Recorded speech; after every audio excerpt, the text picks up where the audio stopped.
1971 পাছত অহা যদি কোনো বাংলাদেশী আছে আমাক দেখুৱাই দিয়ক আমি নিজেই বাহিৰ কৰি দিম এনেকৈ এতিয়া আমছুৱে খুংকাৰ দিছে আমছুৱে ক'লে আমিও বাংলাদেশীৰ পক্ষত নাই কিন্তু বাংলাদেশী খেদাৰ নামত সংখ্যালঘু লোকসকলক যদি টাৰ্গেট কৰে তেনেহলে আমি সহ্য নকৰো এফালে চলিছে উচ্ছেদ আৰু আনফালে বিৰোধিতা কৰিছে আমছুৱে এই মুহূৰ্তলৈ সহবিচাৰে আমছুৱে পুনৰ খুংকাৰ দিছে প্ৰত্যাহ্বান জনাইছে উচ্ছেদিত পুনৰ সংস্থাপনৰ ব্যৱস্থা কৰক দাবী জনাইছে আমছুৱে উচ্ছেদিত প্ৰতিটো পৰিয়ালে সংস্থাপন পাব লাগিব তেওঁলোকৰ ক্ষতিপূৰণ দিবই লাগিব আলোচনাৰ জৰিয়তে উচ্ছেদ কৰক উচ্ছেদ কৰিছে ঠিকই আছে কিন্তু আলোচনা কৰি লওক হে মানুহখিনি প্ৰকৃতাৰ্থত কৰ ভালদৰে চাই লওক আমাক গুলি কৰি মাৰিলেও আমি ভয় নকৰো এনে ধৰণে আমছুৱে এই মুহূৰ্তত খুংকাৰ দিছে আমাক গুলি কৰি দিয়ক কিন্তু ভয় নকৰো এই ভূমিতে আমি জন্ম এই ভূমিতে আমি মৰিম এই ভূমিৰ পৰা আমি আঁতৰি যাবলৈ নাই আমাক এনে ধৰণে উঠাই দিলে নহব আমাৰ ঘৰ ভাঙিলে নহব আমাক গটিয়াই অসমৰ পৰা বাহিৰ কৰাৰ অধিকাৰ মুখ্যমন্ত্ৰীৰ নাই এনেকৈ কৈছে আমছুৱে আমছুৱে এবাৰ উচ্ছেদৰ সময়ছোৱাতে বিৰোধিতা কৰি বৃহৎ হুংকাৰ দিছে আমছুৱে বাংলাদেশীৰ পক্ষ নলয় বুলিও কৈছে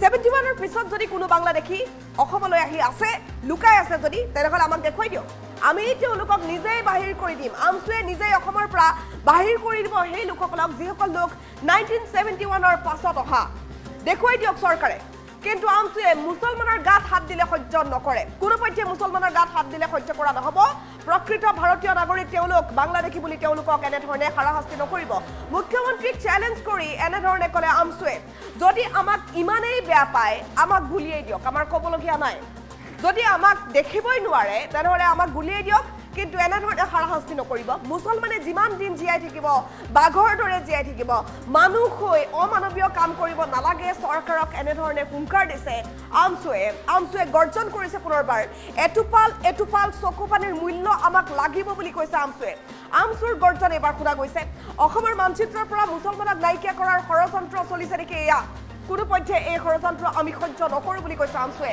মুছলমানক কৰা অত্যাচাৰৰ বিচাৰ লাগিবই আৰু এই বিচাৰ এতিয়াই হ'ব লাগিব এই বিচাৰ ইয়াতেই হ'ব লাগিব আৰু এই বিচাৰ চৰকাৰে কৰিব লাগিব বুলি কৈছে আৰু এই বিচাৰ অসমৰ ভূমিতেই হ'ব লাগিব হুংকাৰ দিছে আমছুৱে এই বিচাৰ অসমৰ ভূমিত হ'বই লাগিব এতিয়াই হ'ব লাগিব চৰকাৰে ভালদৰে চাই লওক বিচাৰ কৰি দেখুৱাই দিয়ক আৰু এই বিচাৰ ৰাইজে কৰিব এনে ধৰণে আমছুৱে খুংকাৰ দিছে আৰু আমছুৱে কৈছে কোনোপধ্যে আমি এই উচ্ছেদৰ বিৰোধিতা কৰা নাই এই উচ্ছেদৰ নামত সংখ্যালঘু লোকসকলক কৰা হাৰাশাস্তিৰ বিৰোধিতা কৰিছো বনাঞ্চলত যদি মুছলমান থাকিব নোৱাৰে তেন্তে বেলেগো থাকিব নোৱাৰে তেজপুৰৰ বনাঞ্চল কোনে দখল কৰিছে মুখ্যমন্ত্ৰীয়ে কিয় ৰাজহুৱা নকৰে এই বিশেষ প্ৰশ্ন কৰিছে আমছুৱে গোৱালপাৰাৰ পাইকান কেতিয়াও বনাঞ্চল নাছিল বুলি কৈছে আমছুৱে এই আমছুৰ কোৱা কথা আমছুৱে কৈছে অসমৰ ৰাইজে 10 বছৰৰ পিছত বুজি পাব এই কথা যে বৰ্তমান সময়ছোৱাত কি চলি আছে উচ্ছেদক লৈ বৰ্তমান সময়ছোৱাত বিৰোধিতা কৰি আমছুৱে মন্তব্য কৰিছে অসমৰ মুখ্যমন্ত্ৰীয়ে দাবী ৰক্ষাৰ বাবে এই কাম কৰিছে এনে ধৰণে আমছুৱে মন্তব্য কৰিছে আমছুৱে হুংকাৰ দিছে এই মুহূৰ্তত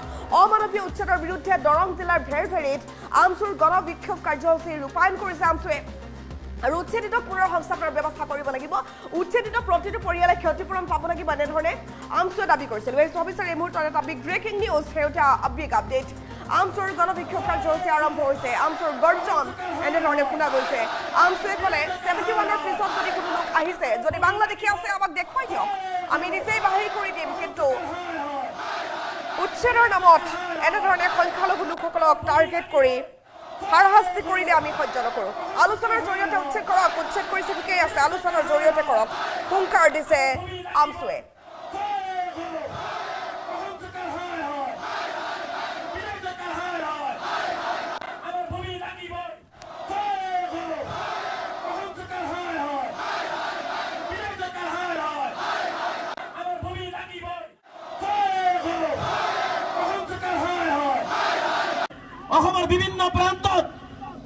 অসমৰ বিভিন্ন প্ৰান্তত কিছুমান বিজেপিৰ দালাল নমাই দিছে যে আমছুৱে উচ্ছেদৰ বিৰোধিতা কৰে আমছুৱে বাংলাদেশীৰ পক্ষ লয় মই এই দৰং জিলাত কৈ গৈছো আমছুৱে কেতিয়াও বাংলাদেশীৰ পক্ষ লোৱা নাই আৰু আহিবলগীয়া দিনবিলাকতো বাংলাদেশীৰ পক্ষ নলয় 1971 চনৰ 25 মাৰ্চৰ পিছত কোনো মুছলমান বাংলাদেশী যদি আছে হিমন্ত বিশ্ব শৰ্মা দেখুৱাই দিয়ক বুকুত ধৰি বাংলাদেশ বৰ্ডাৰ পাৰ কৰি দায়িত্ব আমছুৱে ল'ব কিন্তু 71 আগৰ মানুহক গাত হাত দিব এইটো সহ্য কৰা নহব 71 আগৰ মানুহক গাত হাত দিব এইটো সহ্য কৰা নহব আজি মুখ্যমন্ত্ৰী ডাঙৰীয়াৰ বুকুত সাহস নাই আজি মুখ্যমন্ত্ৰী ডাঙৰীয়াৰ বুকুত সাহস নাই 71 পিছৰ বাংলাদেশী অসমৰ পৰা খেদিবৰ কাৰণে মই হিমন্ত বিশ্ব শৰ্মা ডাঙৰীয়াক চেলেঞ্জ কৰিছো, যদি আপুনি অসমক ভাল পায়, অসমৰ জাতি গঠন প্ৰক্ৰিয়াক ভাল পায়, এখন বিদেশী মুক্ত অসম কৰিব বিচাৰে, ৭১ৰ পিছত অহা হিন্দু মুছলমান অসমৰ পৰা খেদি পঠিয়াই দি মুখ্যমন্ত্ৰীৰ সাহস দেখুৱাই দিয়ক। এই দানৱীয় হিটলাৰী আৰু ধৰ্মীয় সংখ্যালঘু বিশেষকৈ মুছলমানসকলক হত্যা, মুছলমানসকলক ঘৃণা, মুছলমানসকলক অন্যায়ভাৱে উচ্ছেদ কৰা চৰকাৰে বন্ধ কৰক। মই হিমন্ত বিশ্ব শৰ্মা ডাঙৰীয়াক পুনৰবাৰ কৈছো, আপোনাৰ যদি মুছলমানৰ প্ৰতি ইমান ঘৃণা, মুছলমানক মাৰিলেই যদি আপুনি ৰাজনৈতিকভাৱে সুৰক্ষিত হয়, বুকু পাতি দিছো। যদি আপোনাৰ ইমানেই ক্ষমতা লাগে, ইমানেই মাটি আপোনাক লাগে, যদি মুছলমানৰ প্ৰতি ইমানেই ঘৃণা, মুছলমানক মাৰিলেই যদি আপুনি স্বৰ্গ পায়, মুছলমানক মাৰিলেই যদি আপুনি দিল্লীত যায় প্ৰধানমন্ত্ৰী হ'ব পাৰে, কুকুৰ মেকুৰীৰ দৰে জীয়াই থকাতকে লাগিলে এদিন জীয়াই থাকিম, বাঘৰ দৰে জীয়াই থাকিম, আমাৰ অধিকাৰ লৈ জীয়াই থাকিম, আমাৰ নাগৰিকত্ব লৈ জীয়াই থাকিম, আমি সন্মানেৰে জীয়াই থাকিম, এইটো আমি বিচাৰিছো, এইটো আমি বিচাৰিছো। গতিকে মুখ্যমন্ত্ৰী ডাঙৰীয়াক পুনৰবাৰ বিনম্ৰতাৰে আহ্বান জনাইছো, মানুহ হৈ অমানুহৰ কাম আপোনাৰ চৰকাৰে নকৰিব। এটপাল চকুৰ পানীৰ হিচাপ কিন্তু আপোনালোকৰ গাত লাগিব, আৰু সেই পানীয়ে আপোনালোকৰ গা কিন্তু দগ্ধ হৈ যাব। এই কথাখিনি মুখ্যমন্ত্ৰীয়ে জনা উচিত। মই পুনৰবাৰ মুখ্যমন্ত্ৰীক কৈছো, এই অমানৱীয় উচ্ছেদ বন্ধ কৰক, উচ্ছেদ কৰা মানুহখিনিক সংস্থাপন দিয়ক, ক্ষতিপূৰণ দিয়ক, আৰু মানুহখিনিক মানুহ হিচাপে জীয়াই থকাৰ ব্যৱস্থা গ্ৰহণ কৰক। আপুনি ৰাজহুৱা কৰক, উৰিয়াম ঘাটৰ ৰেংমা বনাঞ্চলত কোন মানুহ, কিমান মানুহ, কোন জাতি জনগোষ্ঠী আছে, তাক আগত ৰাজহুৱা কৰক, তাক আগত ৰাজহুৱা কৰক। যদি ফৰেষ্ট হয়, ফৰেষ্টত যদি মুছলমান থাকিব নোৱাৰে, ফৰেষ্টত বেলেগও থাকিব নোৱাৰিব, বেলেগও থাকিব নোৱাৰিব। যদি ফৰেষ্টে খালী কৰিবলগীয়া আছে, সাহস নাই, সাহস নাই মুখ্যমন্ত্ৰী ডাঙৰীয়া। গুৱাহাটীত নোটিছ দিছে, যোৱাকালিৰ পৰা দেখি আছো গুৱাহাটীৰ কোনোবা পাহাৰত, মালিগাঁৱৰ কোনোবা পাহাৰত নোটিছ দিছে, বাছি বাছি সেই মুছলমান কেইজনক দিয়া হৈছে। এনেকুৱা ধৰণৰ অত্যাচাৰ চলোৱা হৈছে, এনেকুৱা ধৰণৰ অত্যাচাৰ চলোৱা হৈছে। সোণাইৰূপা অভয়াৰণ্য, তেজপুৰৰ কাষতে সোণাইৰূপা অভয়াৰণ্যত কোনে বেদখল কৰিছে, মুখ্যমন্ত্ৰীয়ে ৰাজহুৱা কিয় নকৰে? কোনে বেদখল কৰিছে? সোণাইৰূপা অভয়াৰণ্য কেতিয়া মুক্ত হ'ব? কেতিয়া বেদখল মুক্ত হ'ব? মুখ্যমন্ত্ৰীয়ে ৰাজহুৱা কৰক। গোৱালপাৰাৰ পাইকাৰত উচ্ছেদ কৰিলে, গোৱালপাৰাৰ পাইকাৰত উচ্ছেদ কৰিলে। মই দৰঙৰ মাটিত কৈ গৈছো, পাইকান কেতিয়াও ফৰেষ্ট নাছিলে, পাইকান কেতিয়াও ফৰেষ্ট নাছিলে। পাইকানৰ কেবিনেট বৈঠক বহি টংকেশ্বৰ ৰাভাৰ নাম আপোনালোকে শুনিছে নহয়? ৰাভা হাছান সাহিত্য পৰিষদৰ অধ্যক্ষ, সেই টংকেশ্বৰ ৰাভাহঁতৰ দৰে ব্যক্তিয়ে হাজাৰ হাজাৰ বিঘা ফৰেষ্টৰ মাটি দখল কৰি ৰবৰ বাগান আৰু চাহ বাগান আৰু তামোল বাগান বনাইছে। সেইবোৰ বচাবৰ কাৰণে মুছলমানক টাৰ্গেট কৰি ৰেভিনিউ ভিলেজক ফৰেষ্ট বনাই মুখ্যমন্ত্ৰীয়ে মুছলমানক উচ্ছেদ কৰিছে। ইয়াৰো বিচাৰ হ'ব লাগিব, ইয়াৰো বিচাৰ হ'ব লাগিব। স্পষ্টকে দৰঙত কৈ গৈছো, যিসকল অফিচাৰে গোলামী কৰি, মুখ্যমন্ত্ৰী গোলামী কৰি সাধাৰণ নিৰহী মানুহক, ভাৰতীয় অসমীয়া এই সংখ্যালঘুসকলক অত্যাচাৰ কৰিলে, আমি ইয়াৰ যোগ্য প্ৰত্যুত্তৰ দিম। আজি হিমন্ত বিশ্ব শৰ্মাৰ পক্ষ লৈ সকলোৱে জিন্দাবাদ মাৰি আছে। এদিনাখন অসমৰ ৰাইজে বুজি পাব, আমি সকলোৱে বুজি পাম, 10 বছৰ পিছত বুজি পাব যে হিমন্ত বিশ্ব শৰ্মা ডাঙৰীয়াই নিজৰ গাদী সুৰক্ষিত কৰিবৰ কাৰণে অসম বিক্ৰী কৰি থৈ গৈছে। 10 বছৰ পিছত তেওঁলোকে বুজি পাব কিমান চতুৰালিৰে অসম বিক্ৰী কৰিছে। আমি মাটিহীন নাছিলো, আমি ভূমিহীন নাছিলো। মুখ্যমন্ত্ৰীয়ে জনা উচিত, আমাৰ এই সংখ্যালঘু ৰাইজৰ 18 লাখ বিঘা মাটি ব্ৰহ্মপুত্ৰই খহাই লৈ গৈছে। আমি এনে চৰকাৰী মাটিত থকা নাই, থাকিবতো লাগিব। এইখন অসমত যদি মুখ্যমন্ত্ৰী যিমান অধিকাৰ আছে, আমাৰ সাধাৰণ খাটি খোৱা শ্ৰমিক এজনৰ সমান এই অধিকাৰ আছে। এইখন কাৰো পৈতৃক সম্পত্তি নহয় অসম, এইখন অসম কাৰো পৈতৃক সম্পত্তি নহয় যে যি মন যাব তাকেই কৰিব। আজি সন্দেহজনক কৈ পেলাই উৰিয়াম ঘৰৰ পৰা খেদি দিয়ে, আজি নগাঁৱত আহিব ৰাস্তাত আকৌ গুণ্ডা লগাই দিয়ে, মাংস নোহোৱা কিছুমান সংগঠনৰ লিডাৰক নমাই দিয়ে। মই মুখ্যমন্ত্ৰী ডাঙৰীয়াক আহ্বান জনাইছো, আপুনি যিটো সংঘাত লগাব বিচাৰিছে, পাপে চুব, চৰকাৰক পাপে চুব। আমি ইছলাম ধৰ্মক বিশ্বাস কৰো, আমি শান্তিপ্ৰিয় ৰাইজ, আমি সদায় শান্তিক বিশ্বাস কৰো, আমি সদায় সমন্বয়ক বিশ্বাস কৰো, আমি ঘৃণাক কেতিয়াও বিশ্বাস নকৰো। আমি হিন্দু মুসলমান বুঝি না পাও, আমি মানুষ বুঝি পাও, মানবতা বুঝি পাও, কিন্তু মুখ্যমন্ত্রী ডাঙরিয়াই বুঝি পায় হিন্দু আর মুসলমান। যেটা আমি বুঝি না পাও, আমি মানুষ আর মানবতা বুঝি পাও। হয়নি নাই? হয়নি নাই? মুসলমানে কেতিয়াও হিন্দু মুসলমান নকৰে আৰু ভৱিষ্যতে নকৰিব। আৰু এইজন মুখ্যমন্ত্ৰীয়ে অসমত অসমীয়া জাতিক ফান বান কৰি হিন্দু মুসলমান কৰি এটা সংঘাত সৃষ্টি কৰিবৰ কাৰণে মুখ্যমন্ত্ৰীয়ে নিজৰ গাদী সুৰক্ষিত কৰিবৰ কাৰণে এইবোৰ কাম কৰি আছে। আৰু এই পাপৰ ফল এই বিজেপি চৰকাৰে ভুগিব লাগিব, এই পাপৰ ফল ভুগিব লাগিব। আজি ডাঙৰ ডাঙৰ কথা কয় যে ল'ৰা ছোৱালীক পঢ়াম, মোকো যদি উচ্ছেদিত পৰিয়ালৰ মানুহে কয় যে মই ল'ৰা ছোৱালীক পঢ়াব লাগে, পঢ়াই দিম। মই মুখ্যমন্ত্ৰী ডাঙৰীয়াক কওঁ, আপোনাৰ অন্যায় বলি হৈ আপোনাৰ বলডুজাৰৰ তলত পৰি আমাৰ ল'ৰা ছোৱালীৰ কিতাপ পাতি স্কুল কলেজ বলডুজাৰৰ তলত পৰি মাটিত গৈছে। অসমৰ বিভিন্ন প্ৰান্তত কিছুমান বিজেপিৰ দালাল নমাই দিছে যে আমচুৱে উচ্ছেদৰ বিৰোধিতা কৰে, আমচুৱে বাংলাদেশীৰ পক্ষ লয়। মই এই দৰং জিলাত কৈ গৈছো, আমচুৱে কেতিয়াও বাংলাদেশীৰ পক্ষ লোৱা নাই আৰু আহিবলগীয়া দিনবিলাকতো বাংলাদেশীৰ পক্ষ নলয়। 1971 চনৰ 25 মাৰ্চৰ পিছত কোনো মুছলমান বাংলাদেশী যদি আছে, হিমন্ত বিশ্ব শৰ্মা দেখুৱাই দিয়ক, বুকুত ধৰি বাংলাদেশ বৰ্ডাৰ পাৰ কৰি দায়িত্ব আমচুৱে ল'ব। কিন্তু 71 আগৰ মানুহক গাত হাত দিব, এইটো সহ্য কৰা নহ'ব। 71 আগৰ মানুহক গাত হাত দিব, এইটো সহ্য কৰা নহ'ব।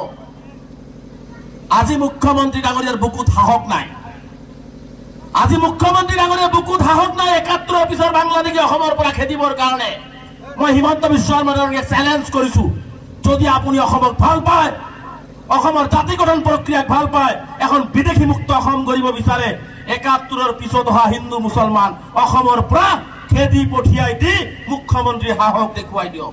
এই দানৱীয় হিটলাৰী আৰু ধৰ্মীয় সংখ্যালঘু বিশেষকে মুছলমানসকলক হত্যা, মুছলমানসকলক ঘৃণা, মুছলমানসকলক অন্যায়ভাৱে উচ্ছেদ কৰা চৰকাৰে বন্ধ কৰক।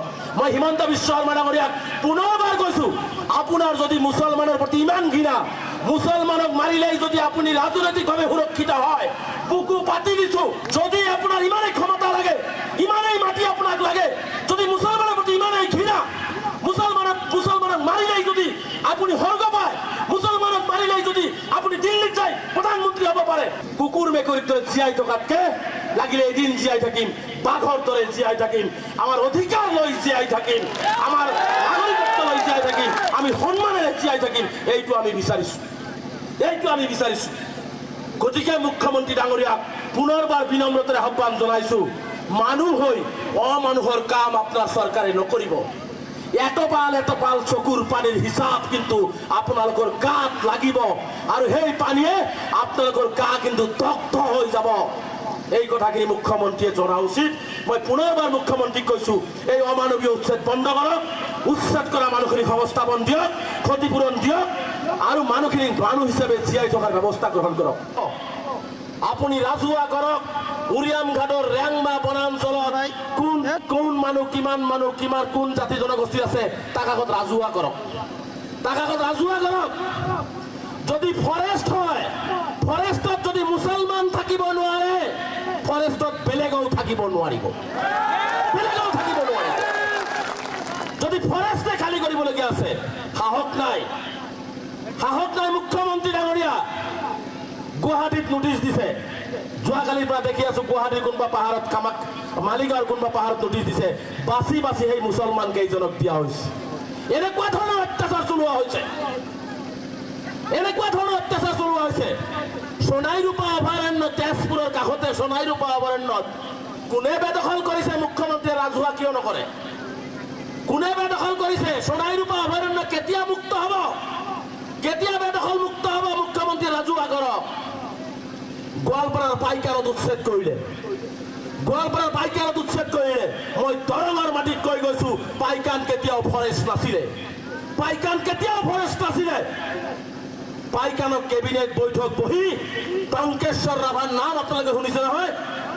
ৰাভা হাছান সাহিত্য পৰিষদৰ অধ্যক্ষ, সেই টংকেশ্বৰ ৰাভাহঁতৰ দৰে ব্যক্তিয়ে হাজাৰ হাজাৰ বিঘা ফৰেষ্টৰ মাটি দখল কৰি ৰবৰ বাগান আৰু চাহ বাগান আৰু তামোল বাগান বনাইছে। সেইবোৰ বচাবৰ কাৰণে মুছলমানক টাৰ্গেট কৰি ৰেভিনিউ ভিলেজক ফৰেষ্ট বনাই মুখ্যমন্ত্ৰীয়ে মুছলমানক উচ্ছেদ কৰিছে। ইয়াৰো বিচাৰ হ'ব লাগিব, ইয়াৰো বিচাৰ হ'ব লাগিব। স্পষ্টকে দৰঙত কৈ গৈছো, যিসকল অফিচাৰে গোলামী কৰি, মুখ্যমন্ত্ৰী গোলামী কৰি সাধাৰণ নিৰহী মানুহক, ভাৰতীয় অসমীয়া এই সংখ্যালঘুসকলক অত্যাচাৰ কৰিলে আমি ইয়াৰ যোগ্য প্ৰত্যুত্তৰ দিম। আজি হিমন্ত বিশ্ব শৰ্মাৰ পক্ষলৈ সকলোৱে জিন্দাবাদ মাৰি আছে। এদিন এখন অসমৰ ৰাইজে বুজি পাব, আমি সকলোৱে বুজি পাম, 10 বছৰ পিছত বুজি পাব যে হিমন্ত বিশ্ব শৰ্মা ডাঙৰীয়াই নিজৰ গাদী সুৰক্ষিত কৰিবৰ কাৰণে অসম বিক্ৰী কৰি থৈ গৈছে। 10 বছৰ পিছত তেওঁলোকে বুজি পাব কিমান চতুৰালিৰে অসম বিক্ৰী কৰিছে। আমি মাটিহীন নাছিলো, আমি ভূমিহীন নাছিলো। মুখ্যমন্ত্ৰী যা উচিত, আমাৰ এই সংখ্যালঘু ৰাইজৰ 18 লাখ বিঘা মাটি ব্ৰহ্মপুত্ৰই খহাই লৈ গৈছে। আমি এনে চৰকাৰী মাটিত থকা নাই, থাকিবতো লাগিব। এইখন অসমত যদি মুখ্যমন্ত্ৰী যিমান অধিকাৰ আছে, আমাৰ সাধাৰণ খাটি খোৱা শ্ৰমিক এজনৰ সমান এই অধিকাৰ আছে। এইখন কাৰো পৈতৃক সম্পত্তি নহয়। অসম এইখন অসম কাৰো পৈতৃক সম্পত্তি নহয় যে যি মন যাব তাকেই কৰিব। আজি সন্দেহজনক কৈ পেলাই উৰিয়াম ঘৰৰ পৰা খেদি দিয়ে, আজি নগাঁৱত আহিব ৰাস্তাত আকৌ গুণ্ডা লগাই দিয়ে, মাংস নোহোৱা কিছুমান সংগঠনৰ লিডাৰক নমাই দিয়ে। মই মুখ্যমন্ত্ৰী ডাঙৰীয়াক আহ্বান জনাইছো, আপুনি যিটো সংঘাত লগাব বিচাৰিছে, পাপে চুব, চৰকাৰক পাপে চুব। আমি ইছলাম ধৰ্মক বিশ্বাস